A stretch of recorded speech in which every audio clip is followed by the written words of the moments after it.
UGC यानी विश्वविद्यालयीन अनुदान आयोग, जिसके मान्यता की जरूरत हर एक विश्वविद्यालय को पड़ती है। यह उच्च शिक्षा को नियंत्रण करने वाला प्राधिकरण है। यह यूजीसी इस समय विवादों में फंसते हुए नजर आ रही है।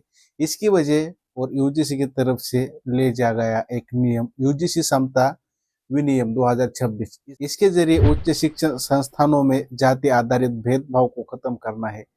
रोहित वेमुला और पायल तडवी की कथित जातिगत भेदभाव के कारण हुई हत्या के बाद सुप्रीम कोर्ट ने यूजीसी को ऐसे मामले से निपटने के लिए नए नियम बनाने के आदेश दिए थे। 13 जनवरी 2026 को यूजीसी उच्च शिक्षण संस्थाओं के लिए समता विनियम 2026 को लेकर आई। इसमें सामान्य वर्ग लोगों को द्वारा एसी एसटी और ओबीसी के साथ जातिगत भेदभाव करने पर कड़े प्रावधान बन गए। सुप्रीम कोर्ट के निर्देश पर बने नियमों का विरोध सड़कों पर हो रहा है। आइए इसके पहले जान लेते हैं कि पायल तडवी कौन है और रोहित वेमुला केस क्या है। तो सबसे पहले पायल तडवी केस क्या थी, इस पर एक हम नजर डालते हैं। तो पायल मुंबई में मेडिकल की पोस्ट ग्रेजुएट छात्र थी। उनके साथ सीनियर डॉक्टरों द्वारा कथित जातिगत भेदभाव किया गया था।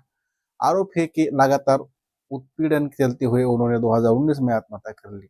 इस मामले में एट्रोसिटी एक्ट तहत आरोपी डॉक्टर को गिरफ्तार कर दिया था और सेम ऐसा ही केस हुआ था जो कि जाति भेद के अनुसार जो रोहित वेमुला थे उन्होंने भी सुसाइड की गई थी, ऐसा 2016 में हुआ था। रोहित वेमुला हैदराबाद यूनिवर्सिटी के रिसर्च स्कॉलर थे।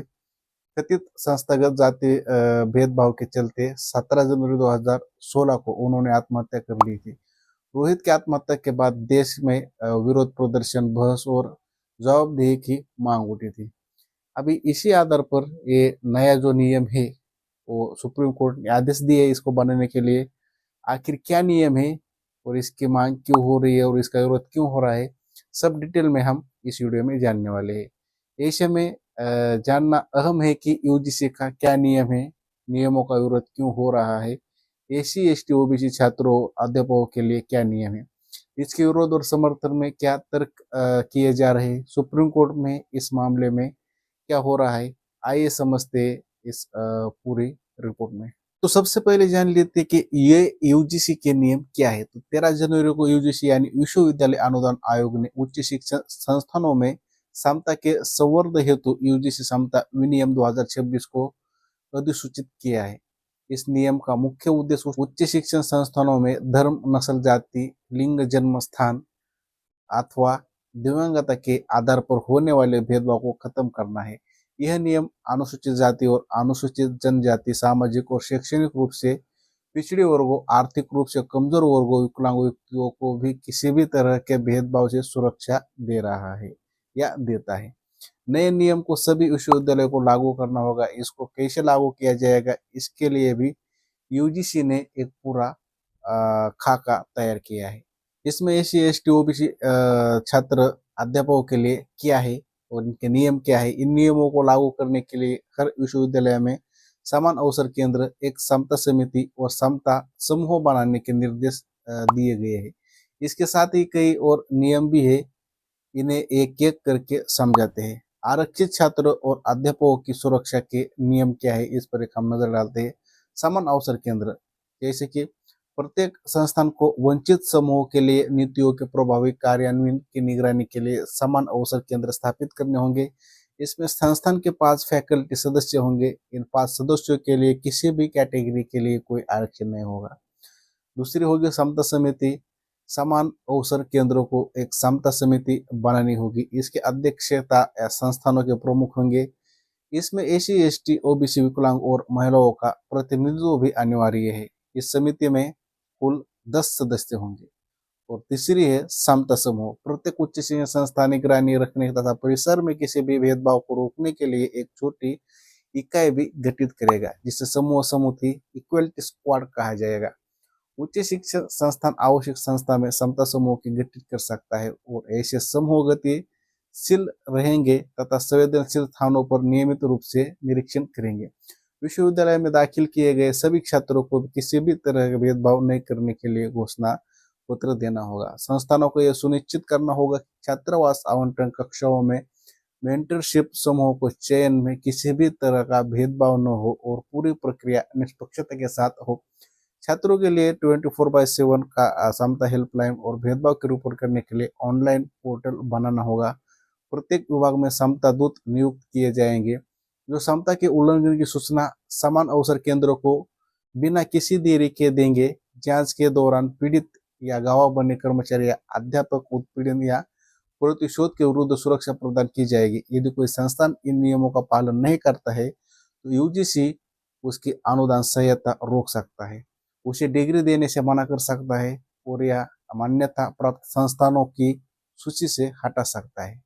तो दोस्तों, आखिर इसका विरोध कौन कर रहा है, इस पर एक नजर डालते हैं। 13 जनवरी को अधिसूचित किए गए इन नियमों को पहले सोशल मीडिया पर विरोध शुरू हुआ। देखते ही देखते इसके विरोध में जगह जगह प्रदर्शन होने लगे। मामला बढ़ते बढ़ते सुप्रीम कोर्ट तक पहुंच गया।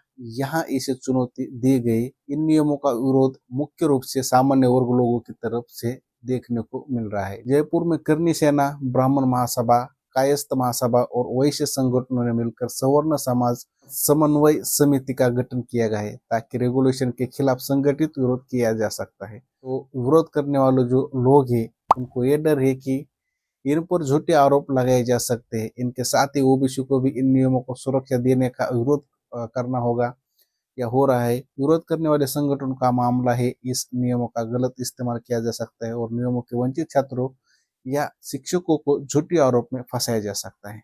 और साथ ही में जैसे कि इनके विरोध में जैसे तर्क वितर्क किए जा रहे हैं तो इनके समर्थन में क्या तर्क किए जा रहे हैं इस पर एक नजर डालते हैं। इन नियमों को लागू करने से पीछे यूजीसी की तरफ से राष्ट्रीय शिक्षा नीति 2020 के मकसद को पूरा करना है। ये नियम राष्ट्रीय शिक्षा नीति 2020 उस दृष्टिकोण पर आधारित है जो पूर्ण समता और समावेश को भी शैक्षणिक निर्णयों को आधारशील मानता है।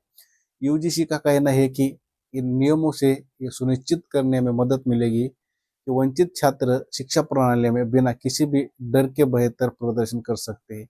इन नियमों का प्राथमिक उद्देश्य अनुसूचित जाति, अनुसूचित जनजाति और सामाजिक और शैक्षणिक रूप से पिछड़े वर्गों और आर्थिक रूप से कमजोर वर्गों को सदस्यों के खिलाफ भेदभाव को खत्म करना है।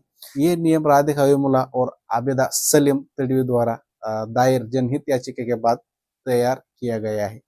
इन दोनों को अपने बच्चों को कॉलेज में जाति आधार पर भेदभाव के कारण खो दिया है और समर्थकों का तर्क है कि ऐसे नियम भविष्य में त्रासदियों को रोकने के लिए जरूरी है। आखिर कोर्ट में इसे लेकर जो याचिका दायर की गई है उसमें क्या है, तो एडवोकेट विनीत जिंदल ने इसके खिलाफ सर्वोच्च न्यायालय में याचिका दायर की। याचिका विनियम 3C की चुनौती दी गई है। 3C में जाति आधारित भेदभाव की परिभाषा की गई। इस अनुसूचित जातियों, अनुसूचित जनजाति और अन्य पिछड़े वर्गों के सदस्यों के साथ केवल जाति के आधार पर भेदभाव पर परिभाषित किया गया है। याचिकाकर्ता का तर्क है यह परिभाषा गैर समावेशी है। याचिकाकर्ता अधिवक्ता विनीत जिंदल का कहना है कि यह प्रावधान और गैर अनुसूचित जाति, जनजाति, अन्य पिछड़े वर्ग के व्यक्तियों को शिकायत निवारण और संस्थागत संरक्षण के वंचित करता है। यह भी दावा किया जा रहा है कि इस प्रस्ताव संविधान के तहत दिए गए मौलिक अधिकारों का उल्लंघन करता है। तो इस तरह से दोस्तों जो यूजीसी का नया नियम है वो लागू करने की अभी मांग की जा रही है। तो कहीं पर इसका विरोध हो रहा है तो कहाँ पर इसका समर्थन किया जा रहा है। आपको क्या लगता है जरूर कमेंट कीजिए और चैनल को सब्सक्राइब करना ना भूलें।